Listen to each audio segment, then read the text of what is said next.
زید حامد صاحب، آج ہمارے پروگرام کا ٹاپک ہے گلوبل اکنامک ٹیررزم.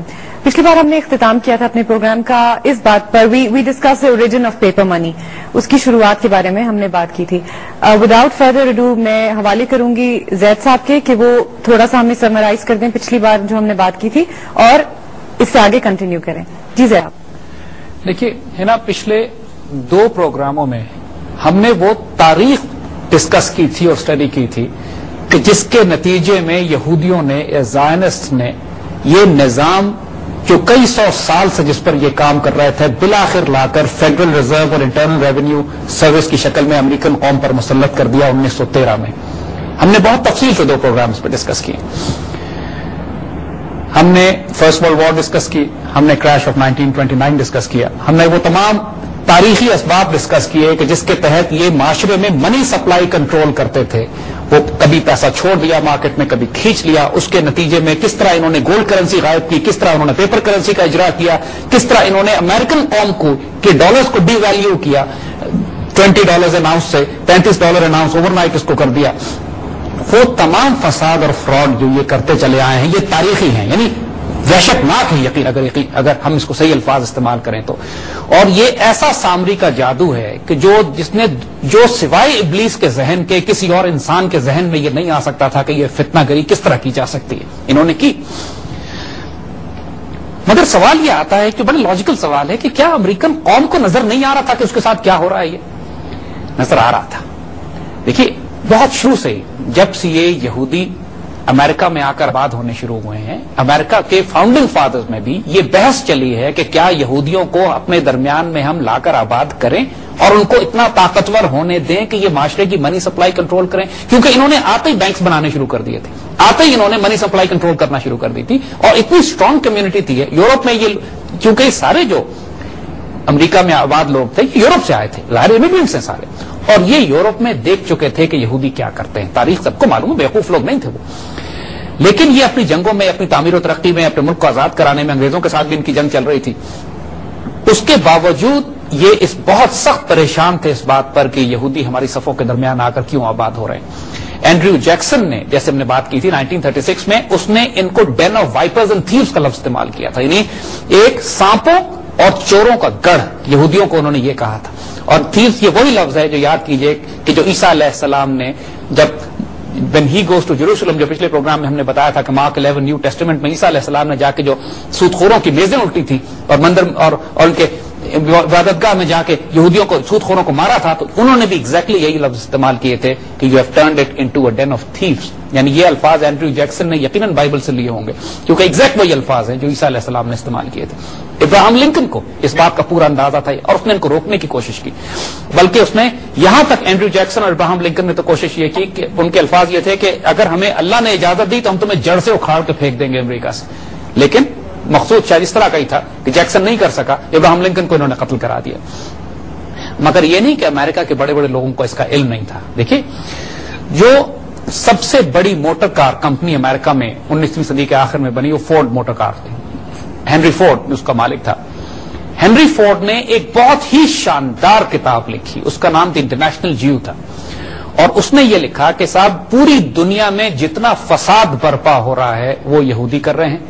امریکہ سے لے کر سوویت بولشوک ریولوشن سے لے کر پوری فرینچ ریولوشن سے پوری دنیا میں اور امریکن معاشرے پہ جس طرح ان کا کنٹرول ہے، جس طرح میڈیا کو کنٹرول کر رہے ہیں، جس طرح بینکنگ اور فائنانس کو کنٹرول کر رہے ہیں، حتیٰ کہ جس طرح اسکول اور ایجوکیشن سسٹم کو کنٹرول کر رہے ہیں، جس طرح میڈیکل پروفیشن کو کنٹرول کر رہے ہیں، جس طرح لیگل پروفیشن کو کنٹرول کر رہے ہیں. یعنی ایک پورا جو قبضہ اور غلبہ یہودیوں کا ہو رہا تھا، ہنری فورڈ نے اس کو دیکھا، ایک کتاب مرتب کی. ہنری فورڈ نے پہلی جنگ عظیم رکوانے کے لیے ایکسپیڈیشن لانچ کیا، یعنی باقاعدہ بحری جہاز میں بیٹھ کے وہ ملک پھرا کسی طریقے سے کہ پہلی جنگ عظیم کو رکوائے. کیونکہ وہ سمجھ رہا تھا کہ 1913 کے بعد جب انہوں نے فیڈرل ریزرو بنا لیا ہے اور اب پہلی جنگ عظیم اس کے بعد برپا ہوئی ہے، تو امریکن حکومت کے ذریعے یہ فیڈرل ریزرو اب پورے یورپ کو قرضہ دیں گے. نتیجتاً مقروض امریکن قوم ہوگی، کیونکہ ظاہر ہے جب امریکن حکومت قرضہ لے کر آگے دے گی اور اس امریکن حکومت کو اپنے قرضے اتارنے کے لیے انٹرنل ریونیو سروس کے ذریعے انکم ٹیکس لاگو کیا اس نے اپنی قوم کے اوپر. یہ سارا ہنری فورڈ دیکھ رہا تھا. آج بھی یہودی دنیا میں شدید نفرت کرتے ہیں ہنری فورڈ سے. اس کو انہوں نے ذلیل کرنے کے لیے، اس کی ہتک کے لیے، اس کی توہین کے لیے کوئی کسر نہیں چھوڑی. اس لیے کہ اس شخص نے وہ ایک اچھا عیسائی تھا، وہ ایک اچھا امریکی تھا. وہ اس نے